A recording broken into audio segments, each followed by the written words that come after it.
Dia mengatakan begini, Bu Sofi, Anda untuk mengetahui keindahan bahasa Quran itu harus tahu bahasa Arabnya. Gak bisa terjemahan. Karena kalau diterjemahkan, itu Anda kehilangan rasa bahasanya. Itu dia ngomong. Nah, kan gue waktu itu gak ngerti kan, maksudnya apa kan Bang Jack? Lu kok bisa kerasa bahasa? Padahal kalau Alkitab kita diterjemahkan kan bisa kan, maksudnya pada mulanya Allah menciptakan langit dan bumi. Diterjemahkan dalam bahasa Inggris juga in the beginning God created, sama itu kan heaven and earth, sama maknanya gitu. Kok bisa kehilangan rasa bahasa? Yang penting kan artinya gitu kan. Satu. Tuh waktu itu saya curiga tuh. Kok bisa kehilangan rasa bahasa ya? Kenapa ya kalau diterjemahin? Nah, kedua, saya nanya, hubungannya buah tin, buah zaitun, Gunung Sinai, negeri Mekah, sama penciptaan sebaik-baiknya bentuk manusia apa? Gak ada hubungannya, Bu Sofi. Gue tanya lagi, demi kuda berperang berlari terengah-engah mencetuskan api di waktu pagi, kuda yang menghamparkan debu apa-apa, sama ayat di bawahnya apa? Emang gak ada hubungannya, Bu. Ayat 1 sampai 5 gak ada hubungannya. Ayat 6 beda lagi katanya. Terus saya bingung, kok Allah ngomong gak ada hubungan kan, ngerti ya? Gak nyambung kalau ngomong. Saya udah mulai curiga. Kemudian saya lihat, oh ternyata emang ini kayak pantun, kayak sajak. Belakangnya kan sama tuh, at. Nanti surah Al-Fatihah sama, ya kan? Surah An-Nas, nas, ilahin nas, malikin nas, hardik nas, harpit nas, kan gitu. Nas semua belakangnya. Al-Ikhlas juga, ya kan? Had, kulhu Allahu ahad, Allahu somat, lam yalid walam yulad, walam yakul lahu kufuwan ahad, kan gitu. Pokoknya at. Makin mencurigakan lagi, ini syair nih, gue bilang. Gue baca Sirah Nabawiyah Ibn Hisham. Ternyata orang Arab suka bikin puisi pantun, syair, dan syairnya mirip Al-Quran. Lu kan cuma baca Sirah Nabawiyah Ibn Hisham doang nih, bahasa Indonesia. Gue bilang, loh, ini kok, oh ternyata orang Arab tuh suka bikin syair.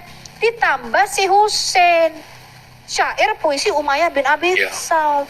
Ternyata pada zaman Muhammad itu banyak orang mengaku nabi, bukan cuma satu. Dan banyak orang tuh membuat syair, itu bukan barang baru. Dan mereka menghafalkan syair-syair itu, emang itu dihafalin sambil jalan. Kan lu gak ada TV, gak ada YouTube nih, gak ada TikTok. Mereka jalan pakai ontak sambil bersyair, berlagu, namanya kasidah.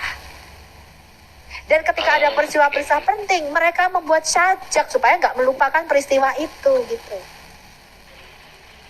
Gue makin curiga lagi. Gue baca bukunya Abdul Masih Al-Kindi. Di dalam bukunya Abdul Masih Al-Kindi, dia mengatakan, Quranmu itu dicampur oleh Muhammad dengan cerita-cerita, puisi-puisi orang pagan Quraisy. Klop dah, udah dapet. Terus gue baca kemarin kan sajak di dalam Quran, ternyata berapa? 85,9% ayat-ayat Quran itu merupakan syair atau sajak. Makanya Muhammad di dalam Quran sering dituduh sebagai penyair gila. Betul. Karena paranormal, dukun pada waktu itu yang namanya kuhan, ya mereka menyebutnya kuhan, itu ketika mereka meramal, ketika mereka mengusir setan atau memanggil setan juga, itu mereka pakai mantra, syair namanya mantra. Nah kamu tahu surat Al-Fatihah itu disebut juga dengan surah mantra, karena diucapkan berkali-kali, diulang-ulang. Nah, makin banyak Muhammad mengatakan ini bukan syair, semakin gue yakin berarti pada waktu itu memang banyak orang menuduh Muhammad bikin syair. Ya kan, orang makin nyangkal kan. Kalau misalnya lu disangka orang lu homo lu, kalau lu bukan homo malu cuek aja. Tapi semakin lu menyangkal, enggak Sofi, gue bukan homo, gue laki-laki tulen, gue makin curiga. Karena lu makin berusaha menyangkal itu. Sebenarnya lu sangkal bukan pernyataan dia, lu berusaha menyangkal diri kamu sendiri gitu. Makanya Muhammad mencoba meyakinkan kan, kalau bener ini dari Tuhan, kalau lu nggak yakin lu tanya sama orang Yahudi, orang ahli kitab yang sebelumnya. Nah di dalam Alkitab kita, Tuhan itu tidak berbicara dalam bentuk syair, betul nggak? Iya. Ada bahasa puitis, betul. Misalnya Kidung Agung, tapi itu bukan Tuhan yang bikin, itu Salomo yang nulis. Bahasanya puitis, poems. Tapi Tuhan itu kalau ngomong nggak bersyair. Tuhan tuh kalau ngomong ada profesi dalam nubuatan, bukan bersyair. Yang bersyair itu kita. Betul. Ya. Ya. Buah Ada selasi, demi buah kuda, kedondong. demi pena. Bang Jeki cakep amat sih, kenalan dong. Nah, gitu. Puisi itu, pantun. Pantun, betul. Makanya gue tanya, nih Nggak ada buah demi tin, buah pena, zaitun, hubungannya demi apa kuda. sama bawahnya? Ah, demi pena. Apa hubungannya pena sama Iya. bawahnya ya? Gue juga bingung. Nggak ada hubungan. Mm-mm. Ya, burung gelatik mencelok di pagar. Mikanya cantik, siapa yang nyamber? Nah, apa hubungannya? Asik. Ya nggak ada hubungannya, emang cuma pantun. Gitu. Oh, iya. Betul. Itu yang harus sebenarnya Ustadz Wifi lah yang harus menjawab kenapa puisi-puisi pra-Islam, terutama puisinya Imrul Al-Qais membelah bulan kan? Iya, Imrul Al-Qais itu mengatakan the hour has come, waktunya telah datang dan bulan pun terbelah. Aku melihat kekasih hatiku, pujaan hatiku berjalan, dia sangat cantik, hatiku berdebar-debar ketika melihatnya. Lah ini kagak ada hubungannya sama mujizat membelah bulan. Si Fadli Bisa masuk katanya jadi mau naik, ayat Kak. tuh. Dia mungkin Sebenarnya- mau si Fadli katanya mau naik, mau ngapain bulan itu kali. Ini bentar, Pak Rantai pengen Enggak, dulu si nih. Fadli.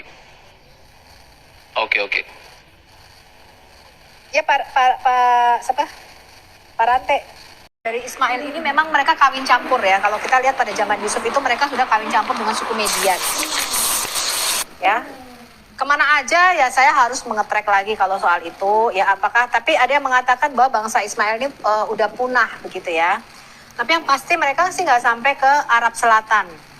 Dan kemungkinan juga Muhammad mungkin sih punya darah-darah Ismail, tapi tidak murni langsung keturunan dari Ismail, melainkan percampuran. Karena Ismail sendiri itu sudah kawin campur. Ya, udah kawin campur. Jadi kita udah nggak bisa ngetrek lagi. Kayak misalnya Yahudi sekarang itu kan mereka sebenarnya juga udah campur. Bahkan 10 suku ini udah hilang kan, kita nggak bisa tracking lagi kemana. Seperti itu. Dan apakah Muhammad punya darah? Oh, jadi karena hilang itu udah sulit untuk di tracking, Go ya? Iya, sulit sekali untuk di tracking. Karena Yahudi yang sekarang juga kan nggak murni juga. Makanya ada yang campuran dari Afrika, kalau kalian lihat, terus ada yang dari Cina, ya kan? Yahudi tapi sipit-sipit. Yang sana Yahudinya hitam kan gitu, karena orang-orang Afrika masih keturunan Yahudi, mereka mengatakan mereka keturunan Yahudi.